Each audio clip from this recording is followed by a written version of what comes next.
Would you go out with me? Sorry, I can't date you.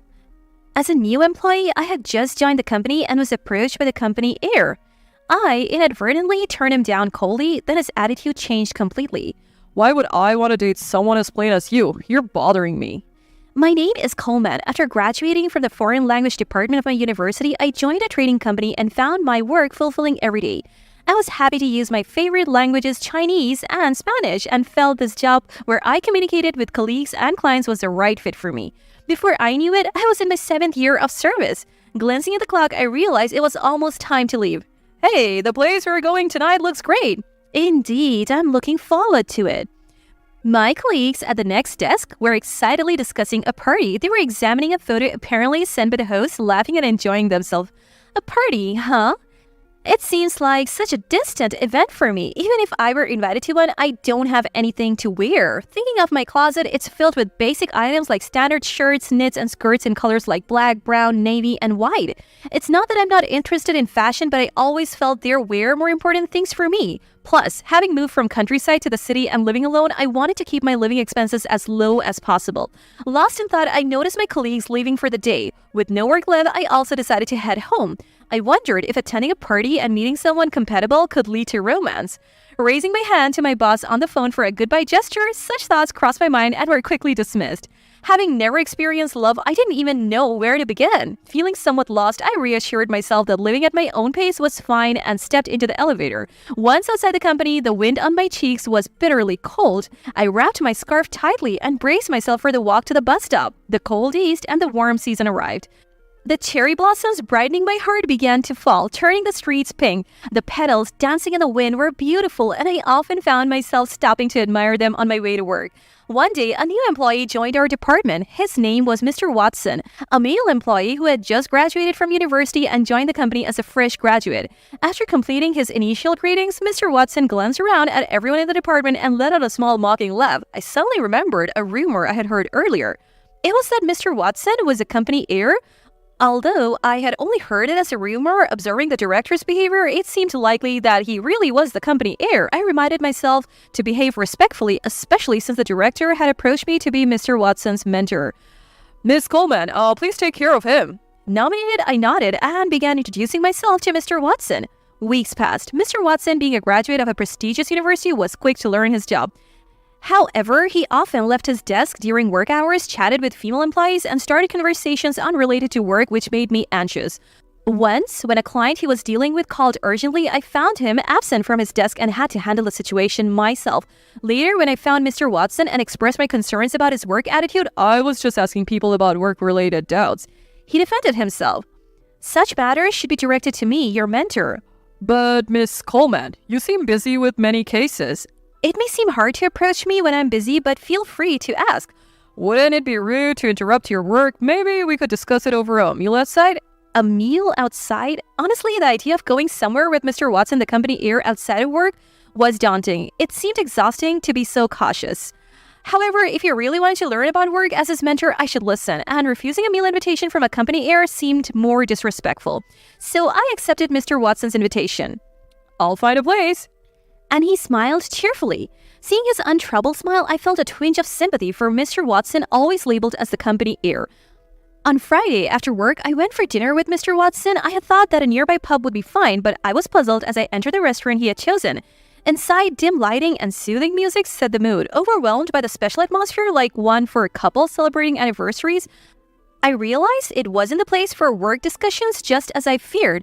From the appetizers to the after-dinner coffee, Mr. Watson barely touched on work. Our conversations revolved around my college days, my parents' home, how I spend my weekends, Mr. Watson's hobbies like yachting, and his social circle. Despite Mr. Watson offering to treat me, I insisted on paying for my meal. I then asked if he was sure he had no more questions about work.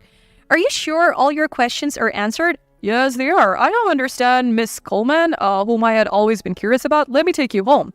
As Mr. Watson tried to hail a taxi, I said, I'll take the bus, and started walking towards the bus stop. Looking back secretly, I saw Mr. Watson getting into a taxi. What was he talking about? I couldn't figure out what Mr. Watson wanted. He said he came to dinner to clear up work-related doubts, but we hardly talked about work. How were his doubts resolved? I just wanted to get home and sleep in my warm bed. Feeling perplexed, I hurried home. After that Friday dinner, there was a noticeable change in Mr. Watson. He stopped wandering around unnecessarily during work, sat quietly at his desk, and responded promptly to phone calls. That was good. But instead of talking to other colleagues, he significantly increased his interactions with me. I answered work-related questions and ignored personal ones. Frustrated, he started weaving personal topics into work conversations. Occasionally, he complimented my appearance and personality, making me conscious of the other colleagues' glances. One day, I was working in a vacant meeting room to avoid Mr. Watson, but he found me there. You don't have to avoid me. Even I, inexperienced in romance, could sense that Mr. Watson had developed feelings for me.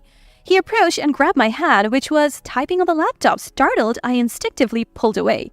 I can't be in a relationship with you, Mr. Watson.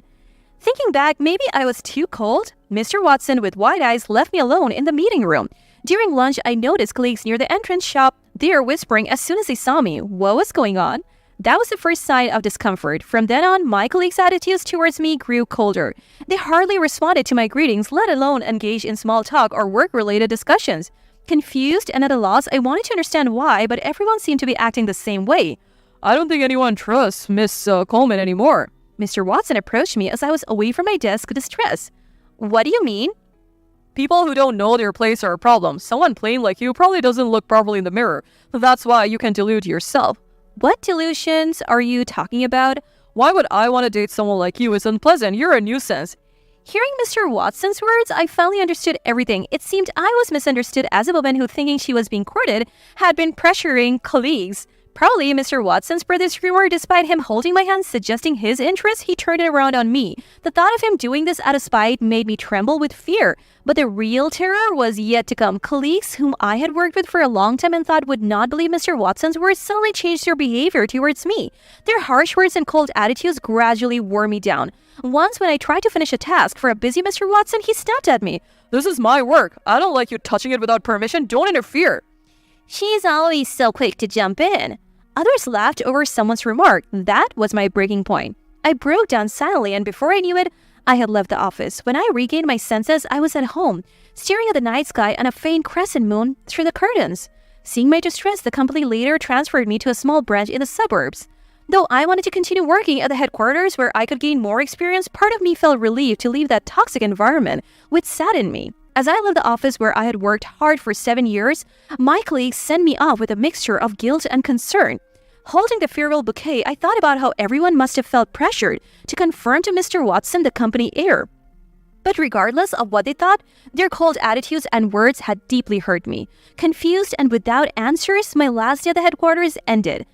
My new workplace was in a green regional city. Driving to work every morning, I enjoyed the light traffic and absence of congestion. The view from my window eased my mind, slowly melting away the unresolved issues from the headquarters. After nearly 6 months at the new office, I became the section chief. With my experience from the headquarters, I was able to help my new colleagues, gradually regaining my confidence with their gratitude. Young and pretty women like you are always welcome here. The colleagues of the branch like to joke around, and the older employees often make light comments like that. Honestly, even if it's a joke, comments about my appearance hurt. They remind me of Mr. Watson and my days at the headquarters, leaving me at a loss for words, but then help came my way. Isn't that kind of comment bordering on sexual harassment? As I struggled to respond, Mr. Brooks, a senior colleague at the branch, came to my rescue. Oh, I'm sorry, Miss Coleman. Be more mindful. The colleagues nearly laughed, creating a warm and friendly atmosphere that eased the end of the conversation. When Mr. Brooks sat at the desk opposite me, and I nodded in acknowledgement, he responded with a bright smile. He really is like a sunflower, I thought. Mr. Brooks, with his bright and approachable personality, was like the mood maker of our branch. He was competent at his work, and I had often sought his help. His presence, surrounded by colleagues who admired him, felt reassuring and shone like the sun, especially during my initial tough days after the transfer.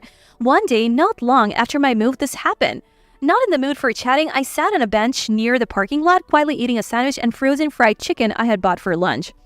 You made your own lunch bag? That's commendable. Mr. Brooks appeared beside me unexpectedly. It's just something simple. Trying to keep my voice cheerful, Mr. Brooks engaged in some trivial small talk before saying, I might be speaking out of turn here, but he prefaced. You don't have to answer if you don't want to. I have a contact at the headquarters who told me about the circumstances of Miss Coleman's transfer. My heart started racing. What if Mr. Brooks believed the rumors, but his words were kind and comforting? I've heard about your character and work reputation. It must have been tough, but most people don't believe those baseless rumors. Let's work hard together in this new place. Thank you, I said, feeling relieved and unexpectedly standing up. I noticed then that Mr. Brooks was quite short, about my height or maybe even slightly shorter. I wondered why he always seemed so large and dependable in the office. It was as if his unassuming and endearing presence had a disarming effect, easing any sense of caution. Let's do our best, he said, and I nodded emphatically. As my relationship with my colleagues grew stronger and my job responsibilities expanded with my promotion, my motivation increased. Then, a young sales representative made a mistake by forgetting a client meeting. Although the error was covered by other sales staff and resolved without major issues, a deep conversation with the young representative revealed a struggle with the workload. I saw this as an opportunity to rethink our work methods. With Mr. Brooks and few veteran employees, we formed a team to discuss job assignments, flexible working hours for parenting, and various other aspects. Through individual interviews to understand everyone's situation, we adjusted and soon saw changes. Despite reduced overtime, productivity clearly increased and the branch's performance improved rapidly. Our team was thrilled with the success, and upon receiving a request from the headquarters to explain our rapid improvement, Mr. Brooks and I were chosen to represent the branch. Entering the headquarters again after a long time brought back nostalgic scenes. I had feared that the memories of my difficult days before the transfer would haunt me, but instead I felt proud of my old workplace and wasn't perturbed. In fact, I stood there proudly, feeling honored by our achievements. As employees from the headquarters complimented us, Mr. Brooks and I exchanged pleased glances. While discussing where to head next, a familiar voice stopped us in our tracks, making my heart leap. It was Mr. Watson. The president has requested to see you. Please, follow me. Mr. Brooks stepped forward to lead the way, shielding me as we headed to the president's office. Upon entering the room after a knock, the president greeted us with a smile. I have heard of your achievements. It's excellent that you have tackled improving the work environment. The system is well thought out. We would like to implement it at the headquarters too. Thank you. The detailed plan was mainly developed by Miss Coleman here. I couldn't have done it alone. So, you're Miss Coleman. Mr. Brooks, who has an impressive sales record, speaks highly of you. Such a capable person should marry Richard and support the company. I'm open to that idea. After all, we have worked together before, and we even enjoyed a meal at a fancy restaurant. Is that so? Then this will be a quick conversation. As the conversation took an absurd turn, I showed my refusal. I must decline that offer.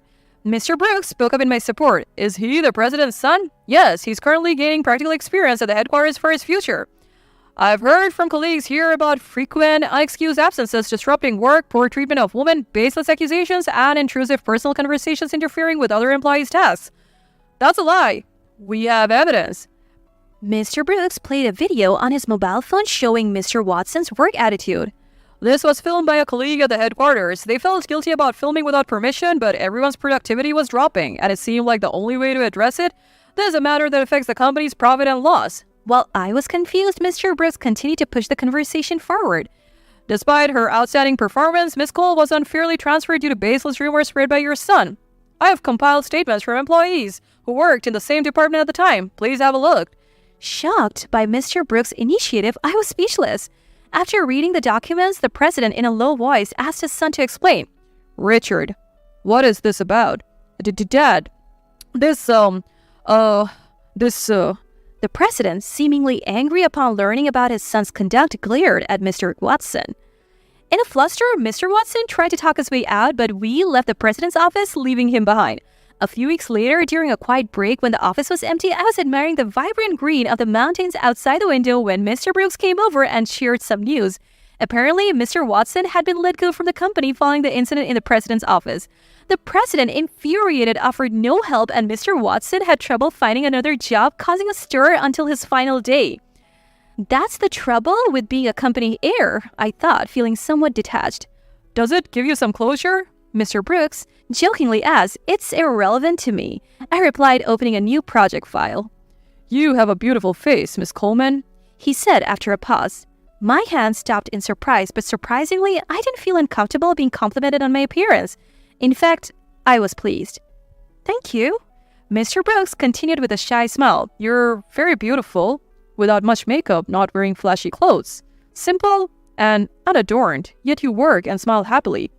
That's really nice. Hearing him say that, I thought Mr. Brooks himself was really nice. So I told him just that. Thank you. Mr. Brooks, smiling in response, still had that cute sunflower-like quality, yet seemed as dependable and significant as the sun. Soon, we began meeting outside work somewhat like casual dates. Our branch's performance continued to excel, and the labor improvement system I developed was making a positive impact at the headquarters. Though there were times of despair, the supportive environment with trusted colleagues made it all worthwhile. Maybe it was even a blessing in disguise. It seemed that even seemingly adverse events could lead to good outcomes if one stays sincere. Lately, I have been feeling the profound depths of life more keenly.